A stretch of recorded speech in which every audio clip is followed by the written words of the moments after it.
Bonsoir et bienvenue dans l'Africa Newsroom. À la une de l'actualité ce soir, après 3 mois de suspension, reprise au Togo du dialogue entre pouvoir et opposition. L'opposition toujours vent debout contre le régime du président Faure Gnassingbé, chef de l'État qui pourrait briguer un 4e mandat. La médiation de la CEDEAO appelle les partis à faire des concessions, des recommandations formulées avant le sommet de la CEDEAO qui doit s'ouvrir dans quelques jours avec au menu de la crise togolaise. Ce sommet peut-il déboucher sur des pistes de sortie de crise après près d'1 an de tensions politiques? On en parle dans le débat. Débat également de l'accord de paix signé ce mercredi à Khartoum entre le président du Sud-Soudan, Salva Kiir, et son ancien vice-président et chef rebelle Riek Machar. Un accord sous la pression internationale qui devrait aboutir à la mise en place d'un nouveau cessez-le-feu permanent. Il doit entrer en vigueur dans les prochains jours dans ce pays plongé dans la guerre civile depuis 2013. Cet accord peut-il permettre de relancer le processus de paix? Je poserai là aussi la question à mes invités. Une victime toutes les heures des suites d'un accident de la circulation. L'Afrique détient le triste record du nombre de morts dans les accidents de la route. Nous prendrons la direction du Cameroun, l'un des pays les plus accidentés au monde. Nous ferons le point sur l'action du gouvernement en matière de prévention. Et voilà pour les titres. Et pour m'accompagner dans cette émission, M. Serge Dessouyevo, bonsoir. Bonsoir, merci de m'avoir invité. Bonsoir, merci à vous. Merci à vous. Vous êtes consultant en politique de développement. À mes côtés également, M. Raphaël Elono, bonsoir. Bonsoir madame et bonsoir à tous les téléspectateurs d'Africa 24. Merci à vous. Vous êtes écrivain, vous êtes également l'auteur d'Africa, Lève-toi et marche aux éditions Publibook. Place tout de suite à l'actualité politique.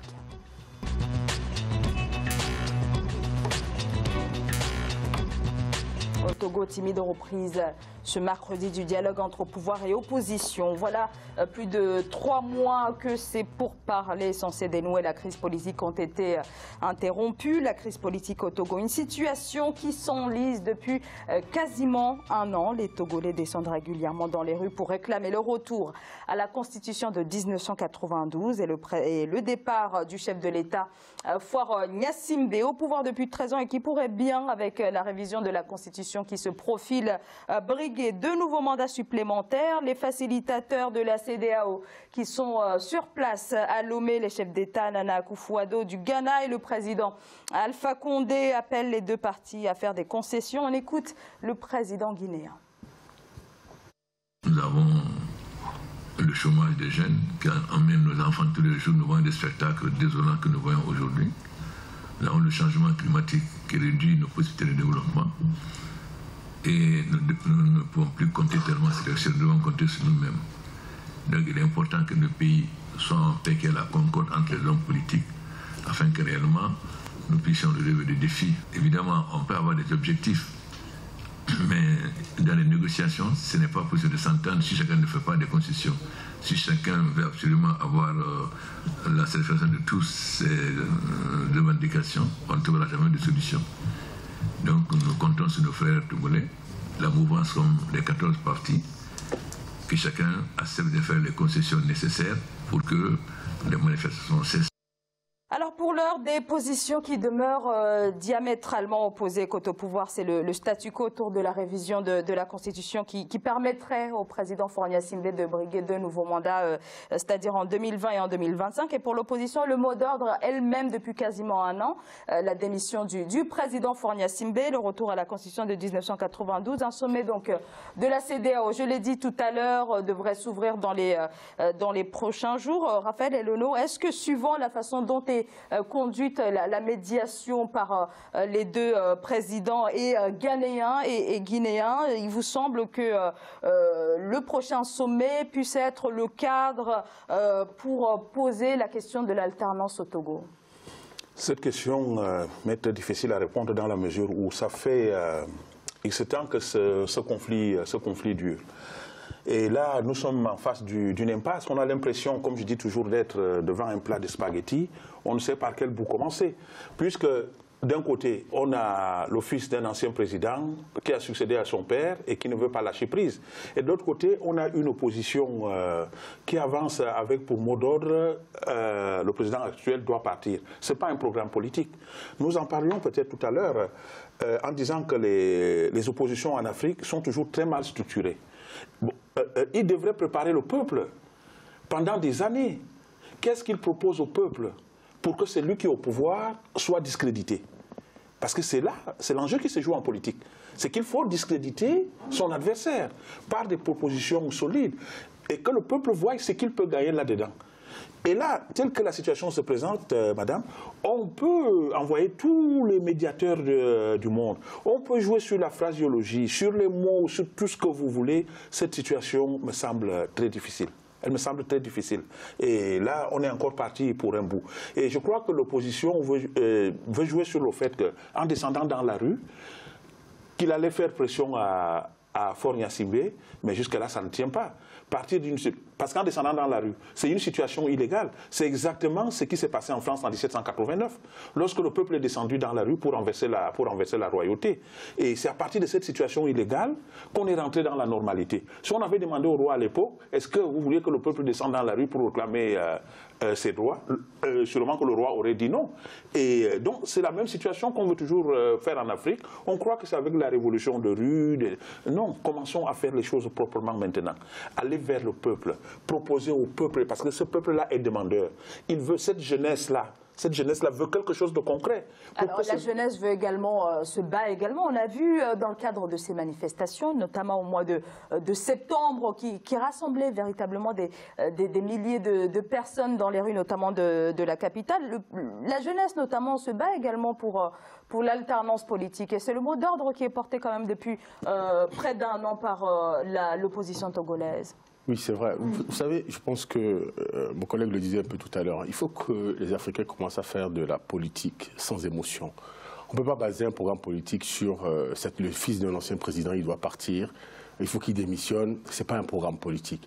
La jeunesse qui monte au pouvoir doit montrer aussi quelle est sa vision pour le Togo de demain. Qu'est-ce qu'elle a envie d'entreprendre? Quel est le rôle des médiateurs? C'est de dire, la situation qui prévaut aujourd'hui dans votre pays, elle n'est pas la meilleure, elle n'est pas reluisante. Elle ne donne pas une bonne image de l'Afrique, ni du Togo. Pardon.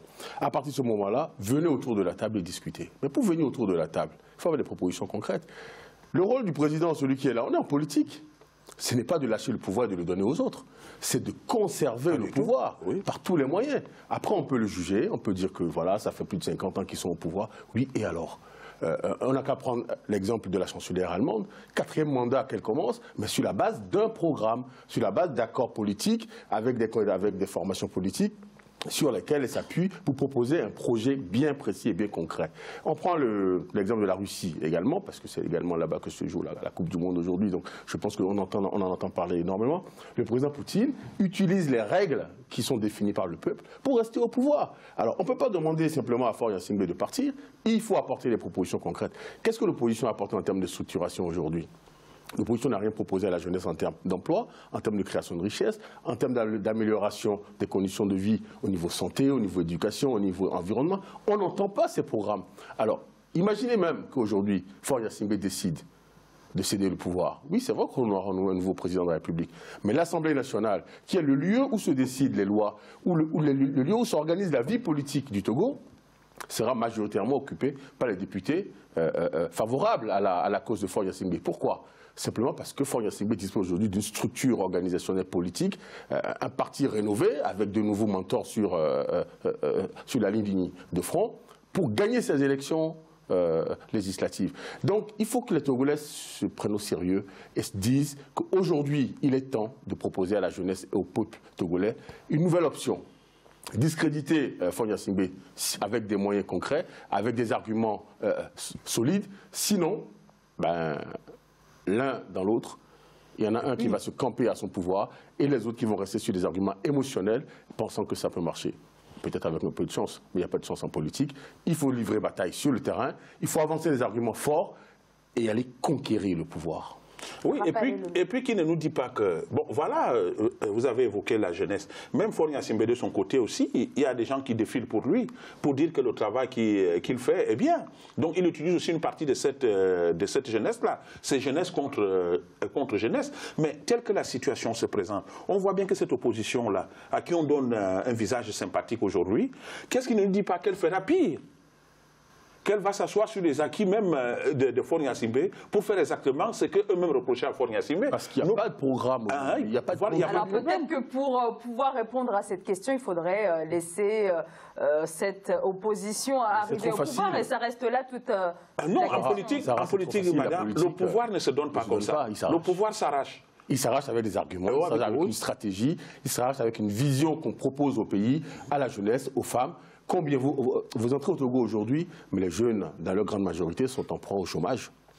Quelles sont les solutions que l'opposition propose? Quelle est l'organisation structurée que l'opposition apporte? Vous allez voir que ça fait 1 an que l'opposition demande le départ de Faure Gnassingbé. Mais il nous avait promis, avec les descentes dans la rue, qu'au mois de décembre, le président Faure Gnassingbé serait parti. Attention, que ce soit clair.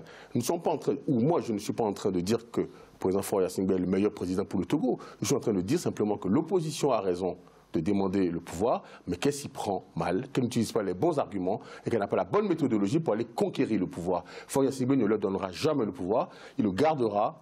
C'est à eux de proposer les moyens et les voies par lesquels ils iront conquérir ce pouvoir. Oui, et puis soyons clairs, aucun peuple au monde ne peut s'accommoder de la présence d'un dirigeant pendant plus de 3 décennies. Aucun peuple au monde. Qu'on ne nous raconte pas des histoires. Mais nous sommes maintenant au 3e millénaire. On voit comment ça se passe ailleurs. Nous aussi, nous devons fourbir des armes politiques pour que nos pays aient un visage reluisant. Que cette opposition-là, qu'elle s'organise, qu'elle se mette au coin de la table, qu'elle n'attende pas qu'il y ait des élections, même 5 ans avant les élections, qu'elle aille dans l'arrière-pays demander au peuple, qu'est-ce que vous voulez qu'on fasse pour vous? Qu'est-ce qui vous manque? Parce que, comme disait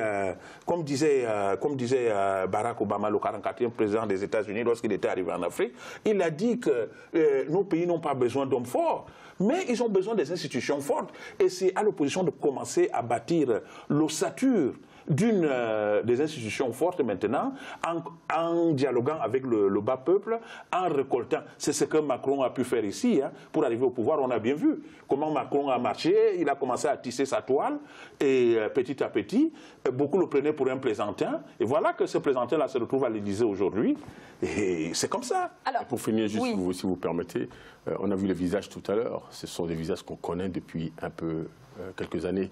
Il est temps aussi que l'opposition se renouvelle, qu'il y ait de nouvelles têtes qui apparaissent avec de nouvelles idées. On ne peut pas combattre aujourd'hui à chercher un pouvoir avec des idées qui étaient valables il y a 50 ans ou il y a 20 ans. Aujourd'hui, le Togo présente un nouveau visage avec de nouveaux défis. Il faut de nouvelles personnes pour porter cette opposition.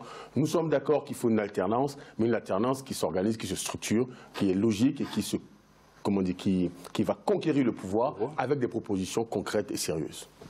Alors en tout cas, sur le positionnement de la CEDEAO, est-ce que l'organisation est véritablement en mesure d'exercer une forme de pression sur le régime de Lomé? Je ne crois pas, madame. Vous savez, excusez-moi, un dictateur, comme le disait mon frère tout à l'heure, ne comptez pas sur Faure Gnassingbé pour être impressionné par qui que ce soit ou par quoi que ce soit. Le pouvoir on l'arrache. On ne donne jamais le pouvoir ça s'arrache. Et ça s'arrache par des arguments, par des programmes politiques. Ne comptez pas sur un organisme pour venir lui dire... Qu'est-ce qu'ils vont lui dire? Alors, ils vont lui dire maintenant, il y en a marre, il faut le camp. Politique surtout qui est là que nous sommes dans un mandat constitutionnel. Voilà. Quelle que soit la manière dont on peut juger les élections qui se sont passées, on peut dire que Faure Gnassingbé a triché, qu'il a volé, mais il a été déclaré élu. Nous sommes dans un mandat constitutionnel. Ça veut dire qu'il faut laisser le mandat aller à son terme, mais il faut se battre avec des armes légales pour aller arracher ce pouvoir. Oui. Il est hors de question de dire que la CEDEAO va demander à Faure Gnassingbé.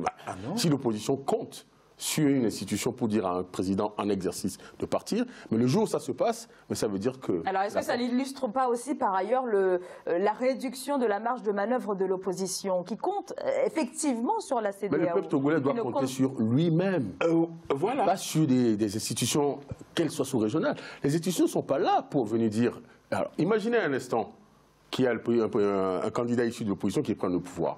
Et que, par malheur, ça se passe mal dans la gestion du pouvoir. 2 ans après. Vous voyez également la CEDEAO venir dire à ce président de partir? Mais c'est une boucle sans fin. Non. Un mandat, c'est 5 ans. Quand on n'est pas content, on défend des intérêts. On met en place une stratégie, on va chercher les voies, on va chercher les alliances on fait des coups bas, on va chercher ce qui peut discréditer son candidat et on va arracher le pouvoir. Regardez le cas du Bénin. Celui qui a gagné les élections, le président Patrice Talon en 2016, a été l'ennemi juré numéro 1 du président en exercice, Boni Yayi. Il a mis en place les démarches, la stratégie, ce qu'il faut, jusqu'à conquérir le pouvoir. Et c'est ça l'alternance. On peut ne pas être content aujourd'hui de ce que fait Patrice Talon, mais il a été élu démocratiquement, il va rester jusqu'à la fin de son mandat, et si les gens ne sont pas contents, ils iront chercher le pouvoir, essayer de lui arracher, et le meilleur gagne dans ces cas-là. On n'a pas dit que c'est le meilleur sentimentaliste ou émotionnel qui gagne le pouvoir. C'est le plus fourbe qui gagne le pouvoir. Voilà. L'objectif, c'est de conquérir. Et puis, revenons toujours, quels que soient les organismes internationaux qui peuvent aller voir M. Faure-Gnassingbé, qu'est-ce qu'il leur dirait en réponse? J'ai été élu par le peuple togolais. Je suis là par la force du peuple togolais. Lorsqu'on remonte à l'histoire, qu'est-ce que Mirabeau dit au Palais Bourbon? Il dit: nous ne sortirons d'ici qu'à coups de baïonnette. C'est le peuple qui nous a envoyés et c'est le peuple qui est le seul capable à nous remettre dehors. C'est exactement ça la démocratie. C'est le gouvernement du peuple par le peuple, c'est le peuple qui décide. Et ce peuple-là a amené Faure-Gnassingbé au pouvoir, quel que soit... On ne sait pas s'il a pris le bus, ou s'il a pris un taxi, ou il est venu en Boeing, mais il est là par la voix du peuple. Et c'est le peuple togolais qui devra dialoguer avec, c'est l'opposition togolaise, qui devra aller revoir ce peuple-là pour lui dire que, bon, voilà, c'est lui à qui vous avez donné mandat, voilà comment il vous trahit. Et nous vous proposons ça, pour que nous sortions de ce bourbier-là. S'il ne fait pas ça, on aura beau tourner en rond, on reviendra toujours chaque année à voir les gens aller mourir dans la rue. Il y a trop de vies qui sont parties, trop de vies qui sont parties. Et ça ne demande pas une plaisanterie quelconque. Il faut du sérieux maintenant. Pour revenir à l'exemple de la France que vous prenez tout à l'heure, le président Macron est arrivé à l'Élysée avec 22% des voix. C'est une France qui compte 60 millions d'habitants, 22% des voix seulement. Et c'est au deuxième tour que les alliances, parce que tout le monde a intérêt à aller au pouvoir, ils le font arriver premier face à son challenger. Donc ça veut dire que la démocratie, si on veut l'exercer, il faut utiliser tous les moyens légaux possibles, il faut entrer en stratégie politique, il faut aller conquérir les voix, il faut faire des alliances avec les gouvernances locales, séduire le peuple, il faut vendre du rêve au peuple. Si vous vous dites simplement qu'il faut que l'autre parte et que vous n'avez pas de propositions concrètes, si l'autre est beaucoup plus organisé que vous, il a beau être plus mauvais, il restera en place. Et c'est malheureusement ce à quoi nous assistons. L'opposition togolaise doit se restructurer, elle doit retourner en elle-même, elle doit développer de nouvelles stratégies, elle doit proposer des choses concrètes aux Togolais, jeunes, femmes, pour conquérir le pouvoir. De toute façon, le sommet de la CEDEAO va s'ouvrir bientôt. Et nous verrons donc qu'aucune institution, aussi légitime soit-elle, ne peut intervenir dans un conflit interne. Alors quand même, la CEDEAO est quand même intervenue. Bon là, c'est un tout autre conflit, mais est intervenue en Gambie. Oui, parce que le peuple a voté et a choisi un nouveau candidat. À partir du moment où nous sommes sur des institutions fortes, et c'est ce que je disais tout à l'heure, Faure-Gnassingbé a été élu et reconnu par des institutions. On ne peut pas dire aujourd'hui que ces institutions n'étaient pas... elles ont beau être organisées comme elles étaient, c'est des institutions qui étaient reconnues par tous les Togolais comme devant dire le droit. Ces institutions ont décrété que Faure-Gnassingbé était président pour 5 ans. Il faut laisser le mandat aller jusqu'à son terme, il faut se battre, il faut s'organiser, il faut se structurer, il faut se donner les moyens d'aller chercher les Togolais. Et à ce moment-là, s'il y a un candidat qui est véritablement élu et qu'à l'issue du mandat, Faure-Gnassingbé refuse de partir, là, les organisations internationales ont leur rôle à jouer pour dire à Faure-Gnassingbé, monsieur le président, c'est terminé, vous avez été rejeté par le peuple, il y a un candidat qui a été élu, devenu président légitime de la République togolaise, vous devez partir. À ce moment-là, oui. Et puis on n'est pas dupe. On n'est pas dupe. On sait bien que lors des élections, M. Faure-Gnassingbé va chercher, comme d'habitude, à truquer. On le sait. C'est le moment maintenant pour que l'opposition trouve les voies et moyens pour que ce trucage-là ne soit pas possible. Parce que c'est là leur véritable combat. Alors justement, est-ce que l'un des moyens, justement, n'est pas cette lutte pour revenir à la Constitution de 1992 et poser la question du verrouillage du nombre de mandats présidentiels? La Constitution de 1992, est-ce qu'elle est en vigueur aujourd'hui? Non. Il faut se battre sur les textes qui sont là. Lorsque vous organisez les élections, l'opposition n'a qu'à s'organiser déjà pour qu'il y ait un représentant dans chaque bureau de vote. Ça évite de truquer. Si vous avez un représentant qui compte avec les autres, mais si vous laissez les bureaux de vote vides, mais celui qui est en face, il fait ce qu'il veut. Il remplit les urnes, il fait ce qu'il veut, il vous déclarera qui est élu. Et il sera élu, malheureusement. C'est ça le problème de la politique. Et puis on voit les images qu'on a vues lorsque son père était au pouvoir, où on voyait la police rentrer dans les bureaux de vote, récupérer les bulletins de vote qui s'envolaient en l'air comme des papillons. Et comme il dit, c'est l'occasion de mieux s'organiser, de réfléchir maintenant à la stratégie qui pourrait conduire, parce que le trucage sera présent. Ça ne peut pas manquer. Merci à tous les deux pour ce décryptage. On va marquer une très courte pause. Restez avec nous pour la deuxième partie de l'Africa Newsroom. À tout de suite.